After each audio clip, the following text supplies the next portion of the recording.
Guys, আজ একটা মজার চ্যালেঞ্জ করবো। 5 সেকেন্ডের মধ্যে যে কয়টা ফলের নাম বলতে পারবে, আর যে বেশি বলতে পারবে সে উইন। ঠিক আছে, ফার্স্টে তুই কর, তোর টাইমার স্টার্ট হচ্ছে। দাঁড়া, এখন থেকে।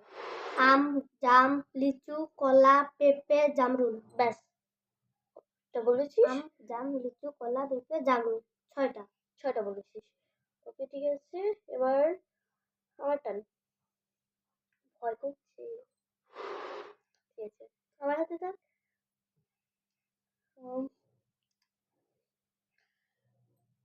আম, জাম, কলা, পেঁপে, জামরুল, আনারস, আপেল, তরমুজ, কলা, পেঁপে। পেঁপে আউট, পেঁপে আউট। পেঁপে নেই, পেঁপে নেই। ওকে, আমি 5 সেকেন্ডের মধ্যে বলতে পেরেছি 8টা, পেঁপে বাদে। তো আজকের উইন আমি। ওকে, নেক্সট কি চ্যালেঞ্জ করবো তোমরা কমেন্টে জানাও।